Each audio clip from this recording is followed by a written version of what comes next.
most. Oh my God! What the hell was that? 20 películas de desastres, 7 niveles. Este es el iceberg definitivo de películas de desastres perturbadoras. Comenzaremos con algunas de las películas de desastres más francamente ridículas, pero cuanto más avancemos, más nihilistas y perturbadoras se volverán.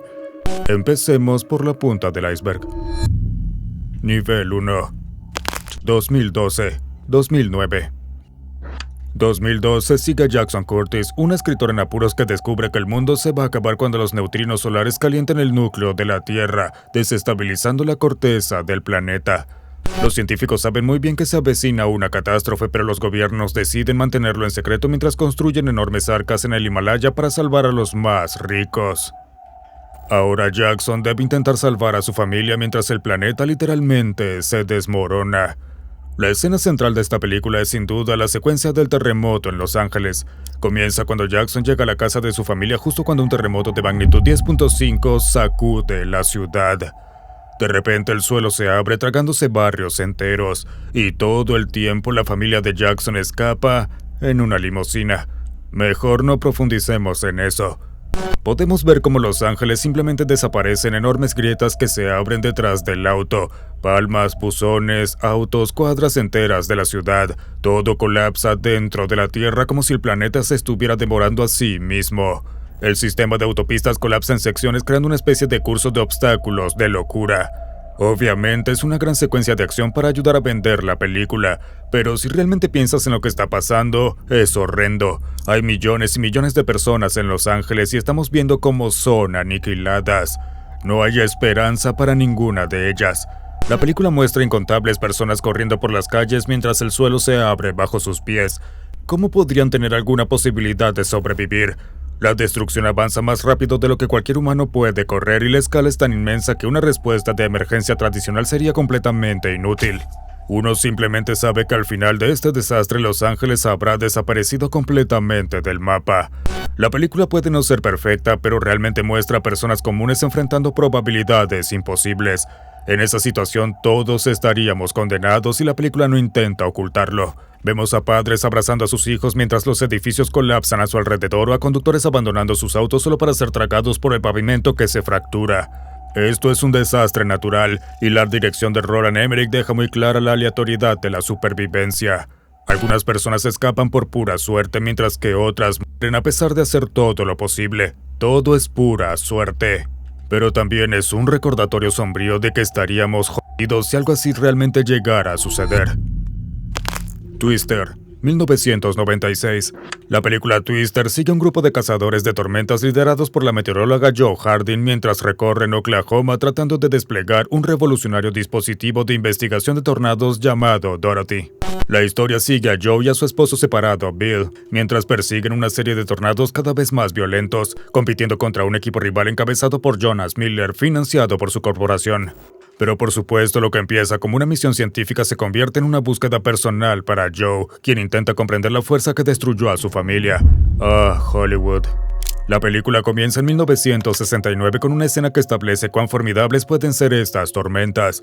La joven Jo Harding se despierta con truenos y relámpagos. Su padre está ocupado monitoreando los reportes meteorológicos en la televisión, los cuales anuncian alertas de tornado para el condado de Kingfisher. Con un tornado F5 acercándose, tienen que entrar al refugio subterráneo rápido. El padre de Joe intenta mantener cerrada la puerta del refugio contra vientos que superan los 418 kilómetros por hora, pero no puede sostenerla, la fuerza es demasiado grande, la puerta empieza a ceder, y entonces el tornado gana. El padre de Joe es arrastrado de la puerta y lanzado al vórtice. La escena lo muestra desapareciendo en la oscuridad giratoria del cielo con su hija pequeña mirando cómo se desvanece en lo desconocido. Ahora bien, hay que señalar que hay algunas inconsistencias lógicas aquí. Joe y su madre permanecen ilesas, a pesar de estar a solo unos pasos de donde su padre fue absorbido por la tormenta, lo que sugiere que el tornado de alguna forma tiene favoritos, pero dejando eso de lado es una excelente forma de establecer el poder del tornado de una manera realmente aterradora.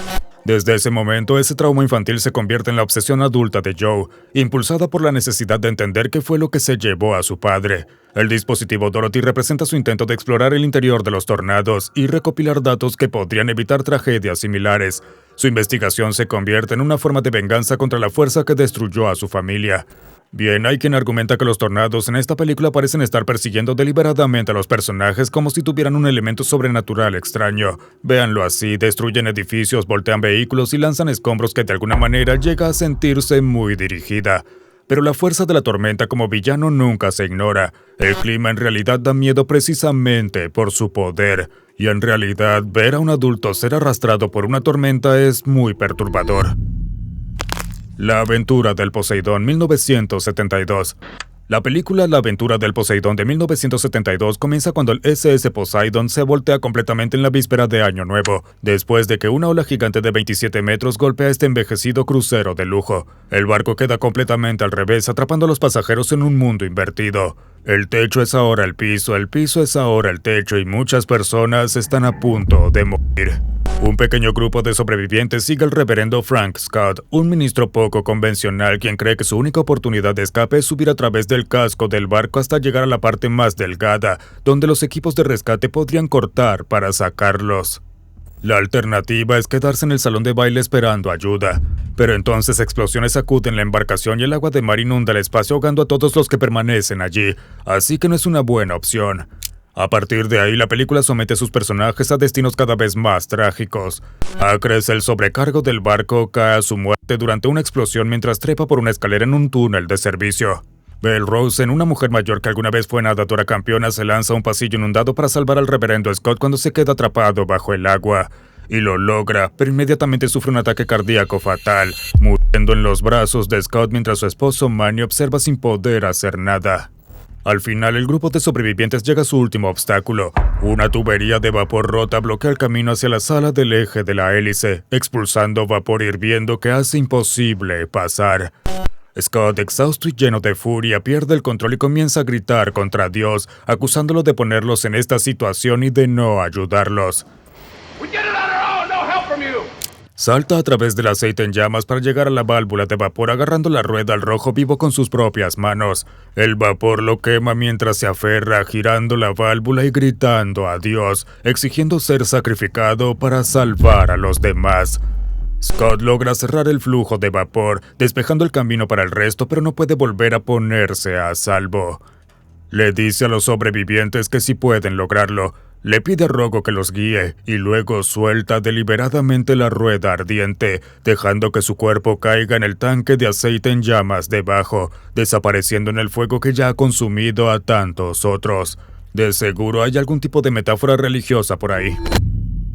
Nivel 2. Volcán, 1997. Volcán de 1997 comienza cuando un volcán dormido despierta bajo Los Ángeles. Las primeras víctimas resultan ser 7 inocentes trabajadores del metro que mueren quemados por la erupción de magma. Mike Rourke, el director de manejo de emergencias de la ciudad, debe ahora investigar lo que está ocurriendo junto a la sismóloga, la doctora Amy Barnes, mientras la Tierra literalmente se abre bajo una de las ciudades más grandes de Estados Unidos. A partir de ahí, el desastre se desarrolla rápido. Primero temblores sacuden la ciudad, luego trabajadores de servicios públicos mueren en agonía debido a gases sobrecalentados. Los pozos de alquitrán de la brea comienzan a burbujear y silbar. El suelo se agrieta tragándose a un científico dentro de una fisura llena de gases volcánicos mortales. Los Ángeles se convierte en una trampa mortal con un río de lava atravesándola. Pero bueno, por lo menos por primera vez hay un río que no está seco en Los Ángeles. Y vemos muchos casos de muerte por quemaduras. Pero lo más perturbador no es eso, es el karma. Conozcan a Stan, un funcionario de la MTA que se opuso a cerrar las líneas del metro poniendo en riesgo innumerables vidas debido a su negativa obstinada a reconocer el peligro. Más adelante en la película se encuentra dentro de un vagón con un operador inconsciente, justo cuando la lava fluye por debajo del piso metálico. Sus zapatos comienzan a derretirse por el calor mientras carga al hombre para llevarlo a un lugar seguro. Stan llega a la salida solo para descubrir que la lava ha formado una piscina justo en su camino. El espacio hasta un lugar seguro es demasiado grande para saltar cargando a otra persona, así que en una decisión de un segundo salta directo al magma aterrizando con los pies en la lava. Sus piernas comienzan a disolverse al instante mientras el calor extremo consume la parte inferior de su cuerpo. Aún mientras se hunde en la roca fundida, Stan usa sus últimas fuerzas para lanzar al hombre inconsciente hacia un lugar seguro. Bueno, fue un buen gesto, pero todo esto es su culpa. Y ahora lo vemos desaparecer en la lava, que consume todo lo que toca sin dudar. Las personas tienen apenas segundos para reaccionar antes de ser quemadas vivas, y eso sí tienen suerte. El fin de los tiempos, 2008. Al comienzo del fin de los tiempos, la película de M. Night Shyamalan de 2008, las personas en Central Park de repente dejan de moverse y luego comienzan a caminar hacia atrás. Y luego, sin aviso, una mujer sentada en una banca se quita una horquilla del cabello y se la clava en el cuello. Poco a poco descubrimos que las plantas están liberando neurotoxinas que hacen que las personas pierdan sus instintos de autopreservación, y que esto se está expandiendo por el noreste de Estados Unidos. La película sigue al profesor de ciencias Elliot Moore y su esposa Alma mientras huyen de Filadelfia junto con Jess, la hija de su amigo Julian. Mira, no vamos a entrar en la lógica de la película porque, por favor, pero sí tenemos una escena importante de la que hablar. En una obra de construcción en Manhattan, los trabajadores conversan normalmente cuando escuchan un golpe fuerte y descubren que uno de sus compañeros ha caído desde el edificio hasta la calle. Luego otro cae, y luego otro. De repente se dan cuenta que muy arriba los trabajadores están caminando tranquilamente hacia el borde del rascacielos a medio construir y se dejan caer, voluntariamente. Esto es lo verdaderamente perturbador de la película, que en general es bastante mala. Estas personas son humanos completamente normales, racionales, que pierden su racionalidad y sus instintos de supervivencia porque respiraron. El enfoque de Shyamalan hacia la violencia en el filme no es el típico de cine de terror. No hay gore grotesco ni posesiones sobrenaturales extravagantes. Estas personas mueren porque fueron infectadas por una neurotoxina que elimina su capacidad de protegerse a sí mismas. Simplemente mueren. Es tan aleatorio que la toxina no discrimina, afecta a niños, adultos, ancianos, a cualquiera que quede expuesto. Y todo escala hasta el punto en que vemos a un adolescente ser asesinados a tiros por sobrevivientes paranoicos, personas en grupos de cualquier tamaño siendo atacadas por las plantas, e incluso individuos aislados eventualmente sucumbiendo. No hay lógica sobre quién vive o quién muere más allá del tamaño del grupo y la cercanía a la vegetación, y si trabajas cerca de plantas, estás condenado. Lo imposible, 2012. Lo imposible sigue a la familia Bennett, María, Henry y sus 3 hijos, mientras están de vacaciones en Tailandia cuando un tsunami del Océano Índico de 2004 golpea el resort mientras están en la piscina. María y el hijo mayor Lucas son arrastrados por la corriente mientras que Henry y los 2 niños más pequeños quedan separados de ellos.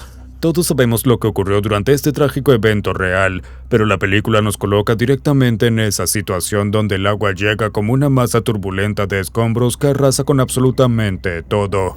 María es arrojada contra una pared de cristal que se rompe al impacto.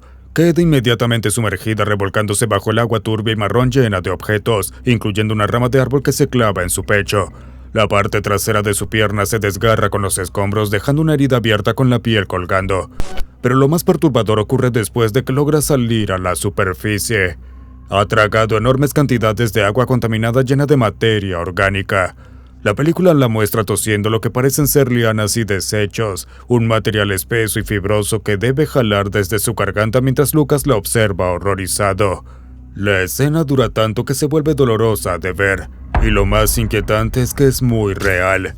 La verdadera María Belón estuvo bajo el agua por 3 minutos con sus pulmones llenándose de agua y todo lo que el tsunami arrastró tierra adentro. En la película usaron mermelada de zarzamora y tiras para simular lo que ella vomitaba, pero el efecto es realmente repulsivo. Las heridas no sanan correctamente durante el resto de la película. La herida en la pierna sigue sangrando, dejando rastros de sangre donde quiera que camina. La del pecho permanece abierta, requiriendo presión constante para evitar que sangre sin control. Su cuerpo está fallando desde adentro hacia afuera mientras la infección avanza y los órganos comienzan a colapsar. Está muriendo lentamente mientras intenta ayudar a su hijo a sobrevivir.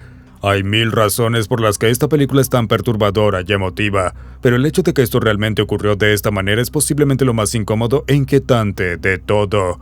Una mujer real sufrió esta devastación de esta forma, y la película nos obliga a estar a su lado durante toda la experiencia. Por fortuna, es mucho más agradable estar de nuestro lado con estas películas, así que ¿por qué no te suscribes para que no te pierdas ninguno de nuestros icebergs? Nivel 3. Cloverfield, 2008. Una cinta de evidencia del Departamento de Defensa con el sello Cloverfield fue supuestamente encontrada en lo que solía ser Central Park. Ese es el punto de partida. De repente estamos en la fiesta de despedida de Rob Hawkins en el Bajo Manhattan. Los amigos ensayan un brindis. Hud está con la cámara y Beth ya se fue después de una pequeña discusión, como cualquier noche típica en Manhattan. Y entonces el apartamento se sacude como si la ciudad hubiera sido golpeada por un terremoto. Las ventanas tiemblan y las sirenas empiezan a sonar. Luego la cabeza cercenada de la Estatua de la Libertad rueda por el asfalto. Esto no es un terremoto, es algo mucho, mucho más grande y mucho más aterrador. Al darse cuenta de que Beth está atrapada en el norte de la ciudad y necesita ayuda, los amigos se dirigen hacia Midtown justo cuando la cola del monstruo parte el puente de Brooklyn, rompiendo cables y lanzando peatones al río. Mientras estalla un tiroteo, se esconden en una estación de metro para evitar las balas.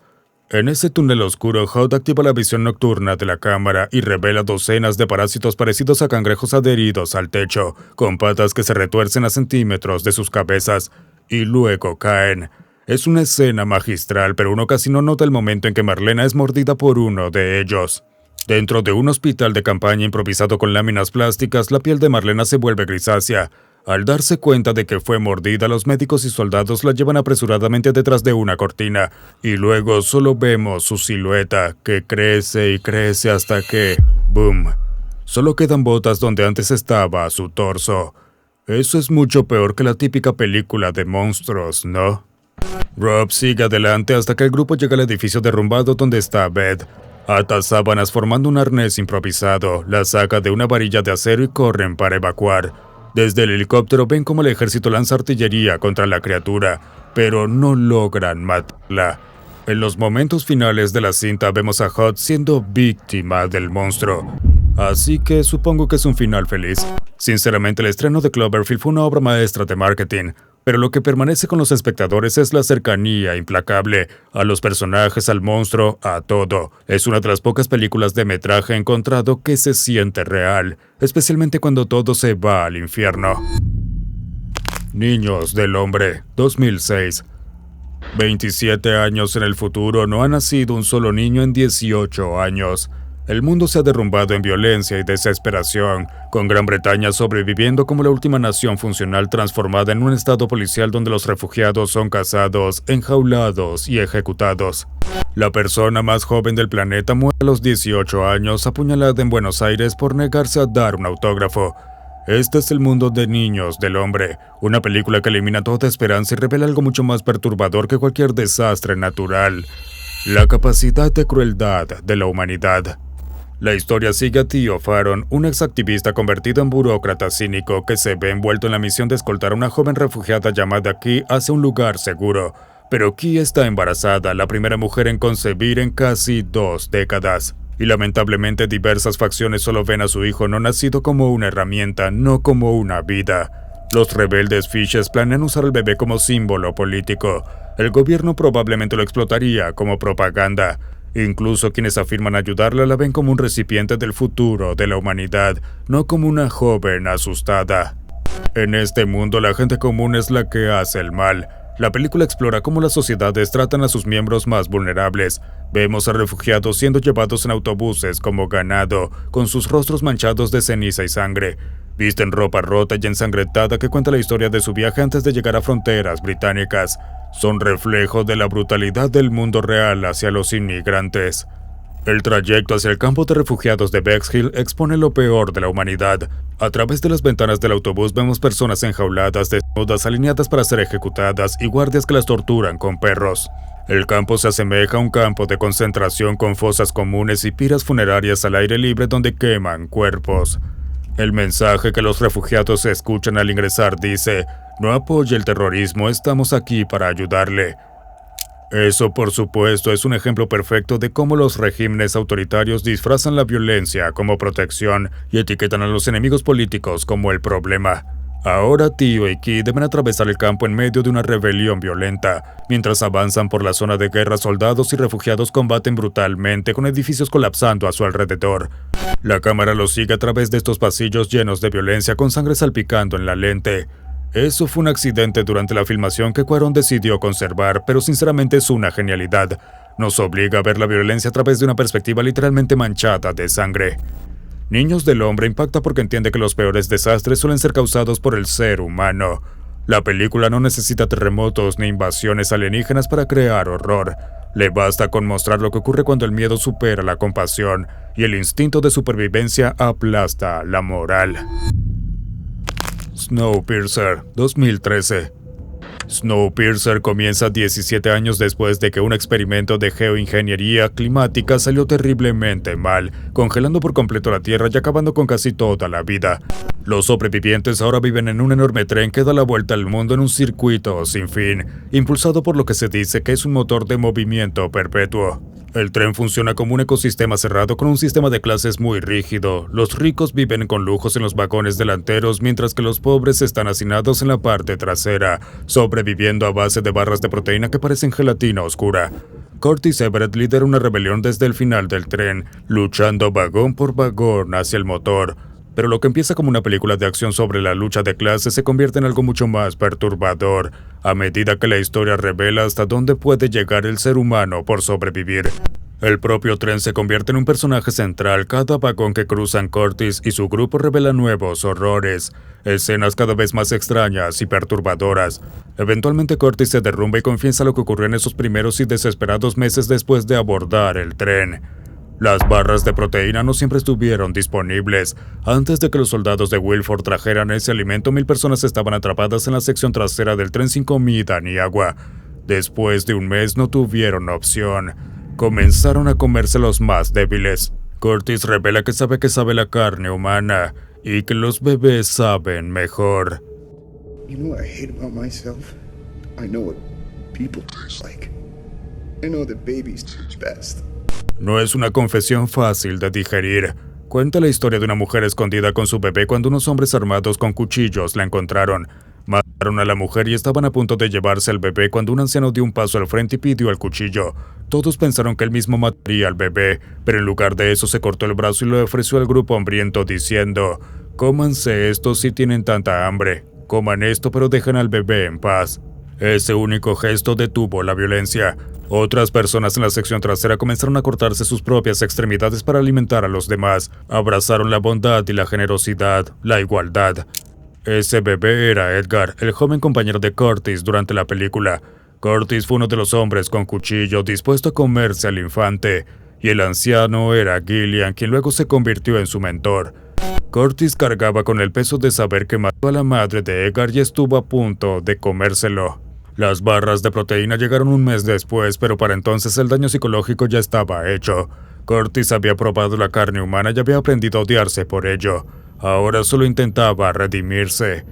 No se puede poner mucho más perturbador que eso, ¿no? Infierno bajo el agua, 2019. La película Infierno bajo el agua de 2019 atrapa a un padre y a su hija en el peor escenario posible. 2 palabras: sótano con caimanes. Hailey, una nadadora competitiva, conduce hacia un huracán de categoría 5 para buscar a su padre distanciado, Dave. Cuando llega, lo encuentra inconsciente y sangrando en el espacio bajo su casa en Florida, atacado por caimanes que entraron por los desagües inundados. Las aguas crecientes del huracán los dejan atrapados en este sótano claustrofóbico con varios caimanes de 6 metros. La película aprovecha al máximo este espacio cerrado, convirtiéndolo en una trampa mortal donde cada movimiento cuenta. Los caimanes cazan con paciencia calculada, usando el agua turbia de la inundación como camuflaje perfecto. Hay momentos en los que ni siquiera puedes verlos bajo el agua, pero los caimanes no son lo más aterrador del filme. En cierto punto, 3 saqueadores llegan al exterior de la casa inundada. A través de una pequeña abertura, Dave y Hailey observan cómo estos oportunistas caminan por la calle cargando objetos robados en su bote, y entonces el agua explota. El primer saqueador desaparece sin previo aviso, arrastrado por algo invisible. El segundo corre hacia la tienda gritando por ayuda cuando un caimán emerge de las profundidades y lo lanza contra una ventana con tanta fuerza que casi la rompe. El tercero ni siquiera se acerca a un lugar seguro cuando varios caimanes lo atacan al mismo tiempo, despedazándolo extremidad por extremidad. Es suficiente para que Dave y Hailey entiendan que el rescate no llegará pronto. Están en serios problemas.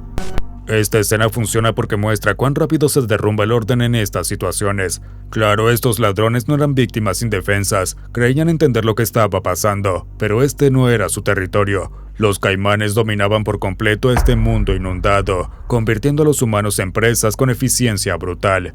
El padre y la hija rápidamente entienden que están viendo su propio destino si intentan escapar. Infierno bajo el agua elimina las ventajas que los humanos tienen sobre los depredadores. Sin armas, sin rutas de escape, sin ayuda en camino.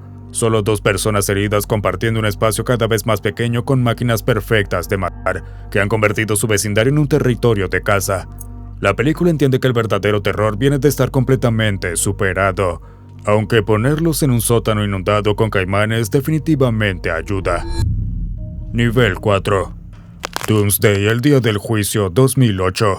El thriller post-apocalíptico Doomsday, Día del Juicio de Neil Marshall, estrenado en 2008, se centra en el letal virus Reaper, una epidemia que devasta Escocia y obliga al gobierno del Reino Unido a poner en cuarentena todo el país, levantando un muro de 9 metros de altura.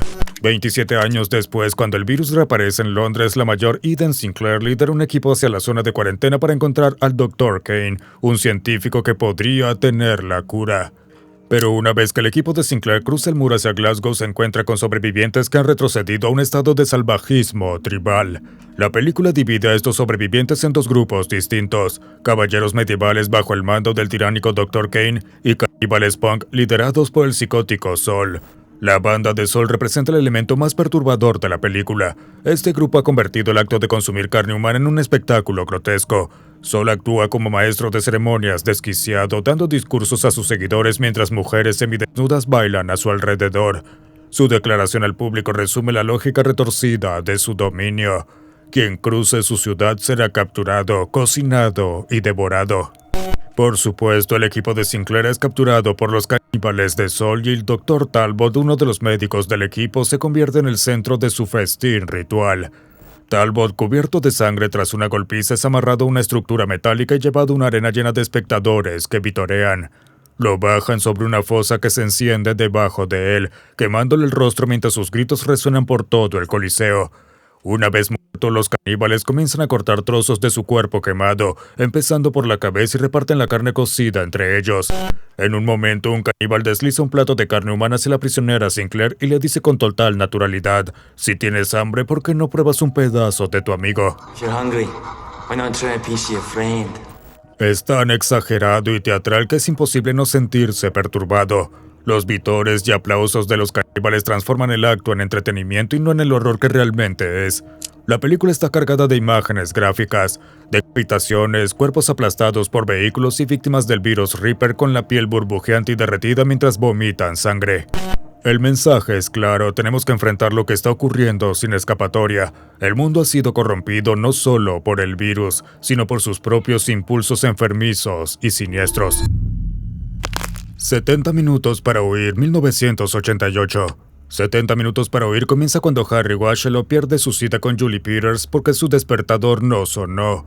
Llega al restaurante horas tarde, intenta llamarla desde un teléfono público y cuando esta suena de vuelta, contesta. Pero la voz al otro lado no es Julie. Es un soldado histérico en una base de misiles que le dice que una guerra nuclear comenzará en 70 minutos. Antes de que Harry pueda procesar la información, se oyen disparos y otra voz le dice que olvide lo que escuchó. Con el paso del tiempo, el restaurante se convierte en el epicentro del pánico.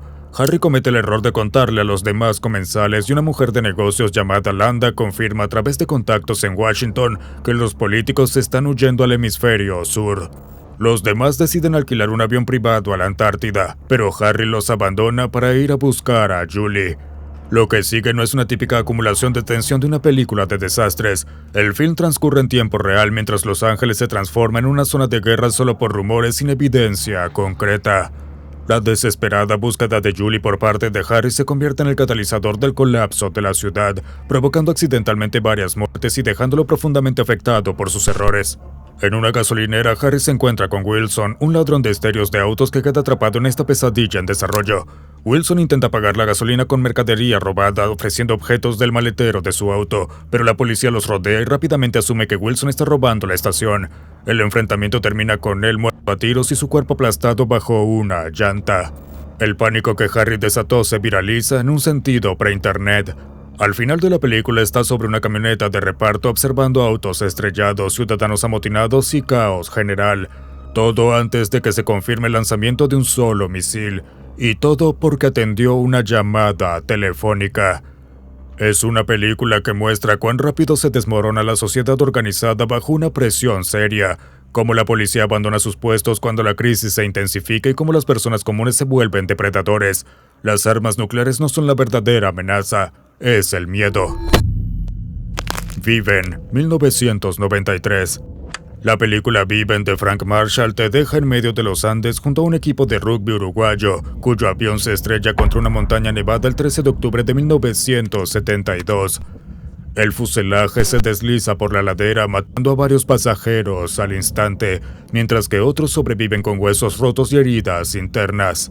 A partir de ahí son 72 días de degradación absoluta, en los que jóvenes civilizados descubren exactamente hasta dónde están dispuestos a llegar cuando la muerte se convierte en la única alternativa a un acto impensable. Primero, dejemos claro algo, el horror de esta película proviene de su autenticidad total. Esta no es una historia inventada por guionistas, es una historia basada en hechos reales. Los verdaderos sobrevivientes asesoraron la película. Eran estudiantes universitarios y atletas de familias acomodadas en ese momento. Esos detalles importan porque eliminan la distancia psicológica entre el espectador y los personajes que deben tomar decisiones imposibles. La autenticidad hace que se sienta real, y eso lo vuelve mucho más horroroso. En cierto punto, los sobrevivientes, habiendo agotado sus escasas provisiones de chocolate y vino, se enfrentan a la inanición. Escuchan por una radio de transistores que los operativos de búsqueda han sido cancelados, forzándolos a una situación: comer a sus compañeros muertos o morir. Los sobrevivientes tienen una conversación seria y práctica sobre sus opciones. Aquí es donde los sobrevivientes reales aportaron detalles clave. Roberto Canessa escribió más tarde que hicieron la primera incisión 9 días después del incidente y colocaron tiras delgadas de carne congelada sobre una lámina de metal. La película recrea esto mostrando cómo cortan primero la ropa, luego la carne, tratando los cuerpos humanos como la fuente de alimento en la que se han convertido. La carne no se ve muy diferente a cualquier otra proteína, lo cual es precisamente lo que la hace más perturbadora que cualquier gore exagerado. Es un dilema reconocible que muestra qué tan rápido se desmoronan los tabúes cuando interviene el instinto de supervivencia. Cómo la repulsión moral se vuelve rutina en cuestión de días. 8 personas más mueren en una avalancha proporcionando nuevo alimento.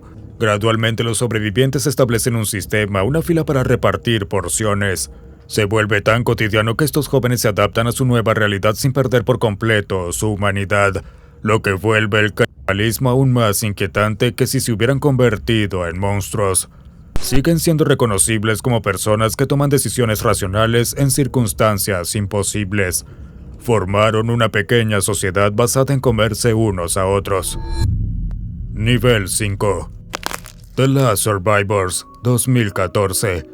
En los valles resecos por la sequía de Oregón, donde no ha llovido en décadas, Kendall, una joven de 17 años, vive con Dean, que está muriendo entre las ruinas de lo que alguna vez fue la granja Wallace para jóvenes desamparados. El paisaje se ha convertido en un cementerio de pozos secos y casas abandonadas, y Carson, un caudillo que afirma ser dueño del último acuífero que queda bajo el valle, caza a cualquiera que se niegue a unirse a su complejo o a abandonar sus tierras. De ahí el título The Last Survivors. Cuando Carson llega a la granja de Gabriel con sus hombres armados, evalúa cuidadosamente a cada miembro de la familia, antes de ejecutar a quienes considera demasiado viejos o débiles para salvar. Gabriel debe ver morir a toda su familia antes de aceptar con resignación unirse al grupo de Carson. La escasez de agua obliga a tomar decisiones difíciles y Carson ya ha hecho las paces con su rol de jugar a ser Dios. Cuando Carson inicia su cacería por el valle, sus seguidores se entregan a la misión. Recorren casa por casa matando a cualquiera que encuentren escondido.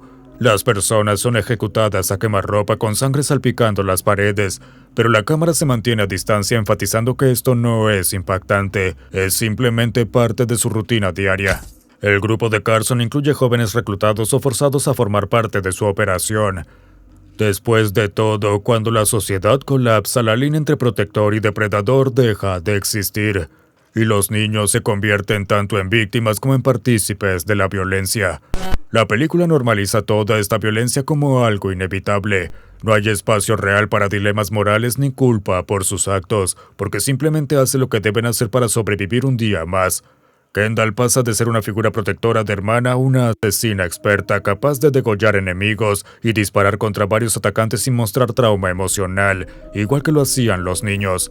La transformación ocurre de forma gradual, sugiriendo que cualquiera en esas circunstancias terminaría por seguir el mismo camino. Ni siquiera el final de la película ofrece redención ni esperanza. Kendall y Albie escapan en su avión reparado, pero dejan atrás un valle lleno de cadáveres y la certeza de que, para sobrevivir, tuvieron que convertirse en asesinos. La sequía continúa, y probablemente el ciclo de violencia se repetirá donde quiera que aterricen.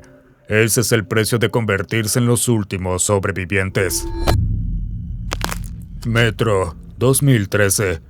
Metro incorpora el desastre de una inundación catastrófica en un túnel que convierte el sistema de metro de Moscú en una tumba acuática.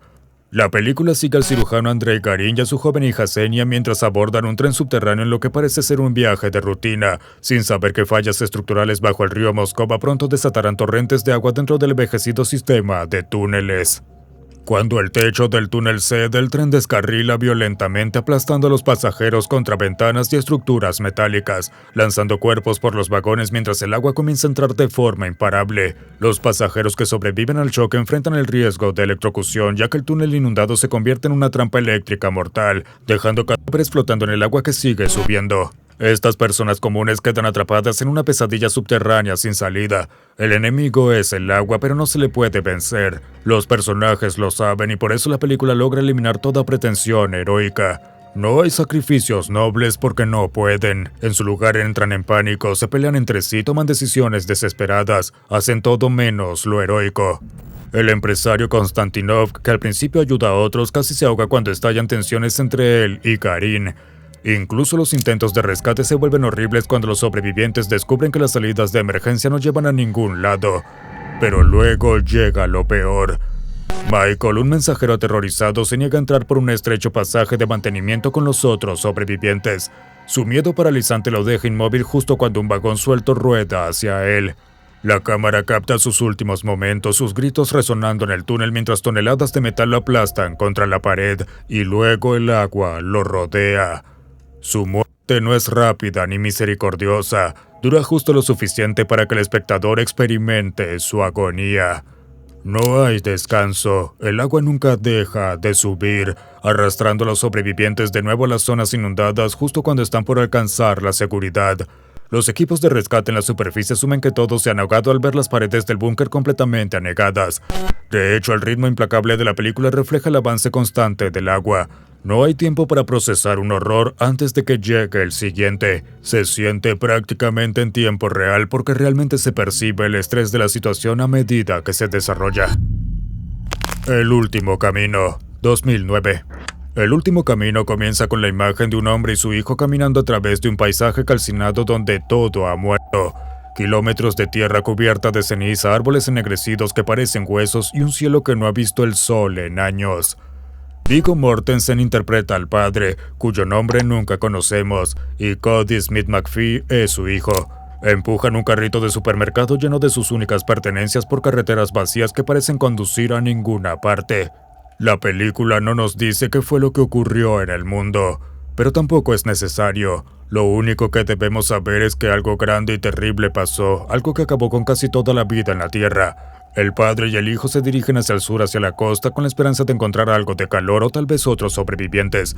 Pero el padre lleva una pistola con 2 balas, una para él y otra para su hijo, en caso de que los capturen las personas equivocadas. Desafortunadamente, las personas equivocadas están por todas partes. La mayoría de los humanos que han sobrevivido se han vuelto caníbales porque no queda nada más para comer. El padre le dice al hijo que ellos son los buenos, que llevan el fuego. Es decir, que no van a comerse a nadie por más hambre que tengan. Pero esa distinción entre el bien y el mal se vuelve más difícil de mantener cuando estás muriéndote de hambre y cualquiera que encuentres podría querer comerte. La película genera tensión a través de estos encuentros con otros sobrevivientes. Al inicio del viaje se esconden en el bosque cuando un camión lleno de hombres armados pasa cerca. Estos hombres llevan mascarillas y rifles y están buscando personas para capturar. Uno de ellos casi encuentra al padre y al hijo, pero el padre les dispara y lo mata cuando intenta agarrar a su hijo. Más adelante descubren por qué estos grupos son tan peligrosos. Buscando comida y refugio, entran en lo que parece ser una casa abandonada. En el sótano encuentran personas desnudas encadenadas como animales, a algunas les faltan extremidades que presumiblemente ya han sido cortadas y comidas. Los cautivos son mantenidos con vida para que sus captores puedan seguir abasteciéndose.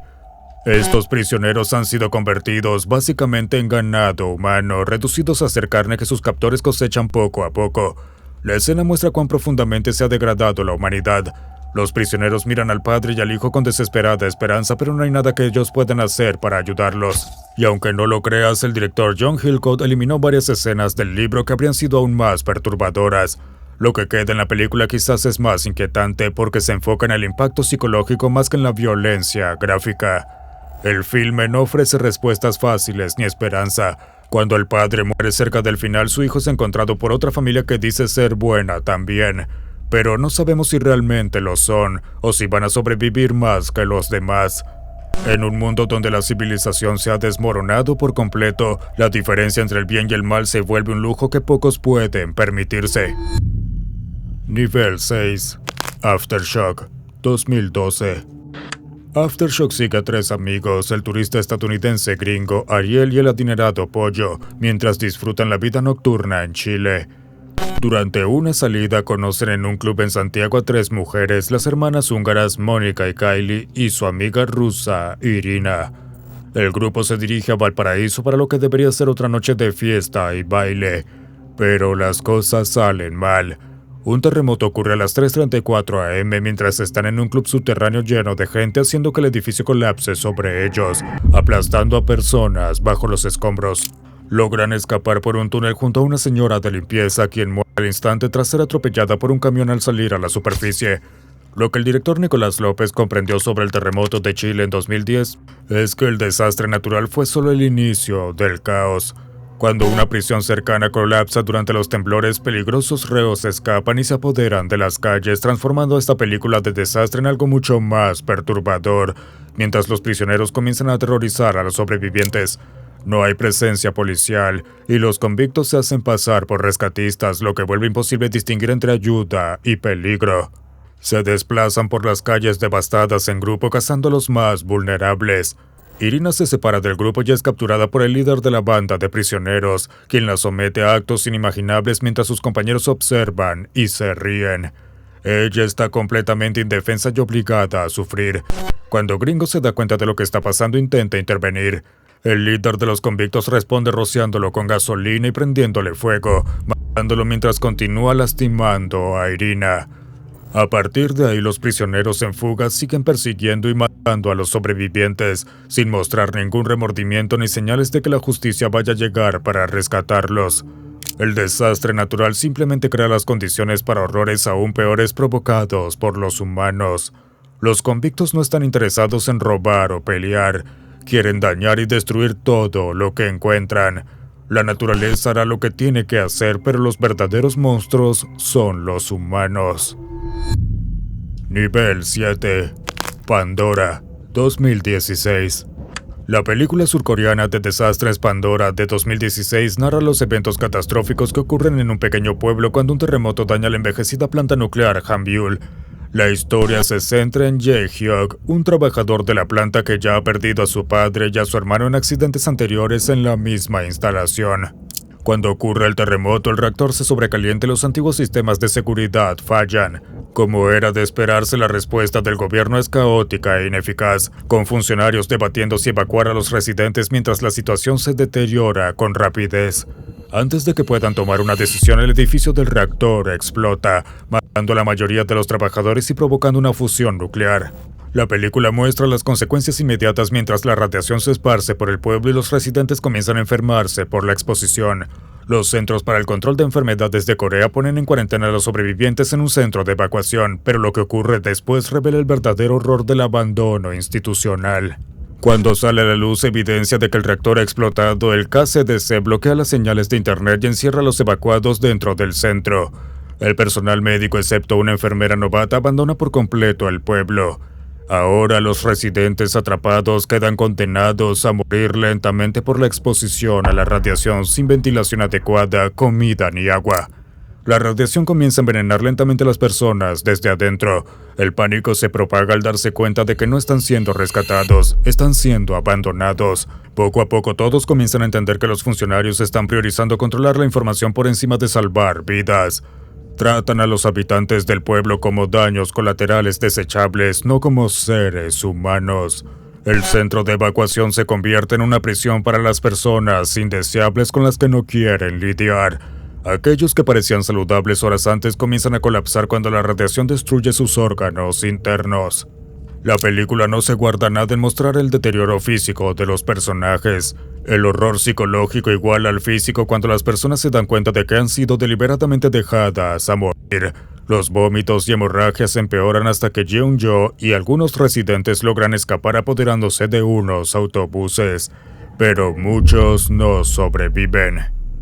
Lo más aterrador es que la representación del abandono gubernamental no es del todo irreal. El fracaso institucional es tan común en el mundo que esto podría perfectamente suceder tal como lo muestra la película. Hell, 2011. El sol se ha convertido en el peor enemigo de la humanidad. Esa es básicamente la premisa de la película Hell de 2011 dirigida por Tim Felbon. En este mundo, las erupciones solares han elevado la temperatura de la Tierra en 10 grados Celsius, convirtiendo paisajes verdes en páramos abrasados. El agua es escasa, la comida inexistente, y los sobrevivientes deben cubrirse con varias capas de ropa solo para salir durante el día. Marie viaja con su hermana menor, Leonie, y su novio Philip a través del árido campo alemán, con las ventanas del auto cubiertas con periódico y malla metálica para protegerse de los mortales rayos del sol. Se dirigen a las montañas siguiendo rumores sobre la existencia de agua. En el camino se encuentran con Ton, un mecánico que se une a su desesperada travesía. El grupo saca estaciones de servicio abandonadas y vehículos destrozados, siempre atentos ante sobrevivientes hostiles que podrían arrebatarles lo poco que tienen. Eso, por supuesto, lleva a la amenaza del canibalismo.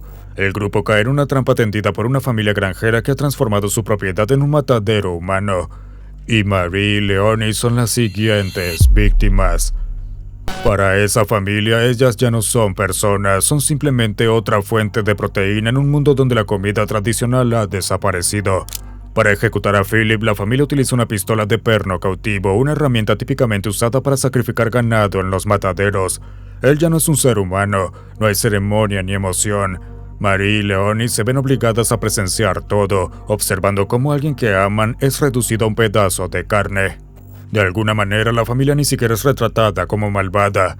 No son monstruos, son personas que solo se adaptaron a una nueva realidad de una forma que otros no pudieron lograr. Han encontrado una manera de sobrevivir, y en sus mentes eso justifica lo que hacen. Hell obliga a los espectadores a enfrentar preguntas incómodas sobre la naturaleza humana y la supervivencia. La película sugiere que la civilización es mucho más frágil de lo que creemos y que personas comunes pueden llegar a cometer actos de crueldad extrema cuando se las lleva al límite.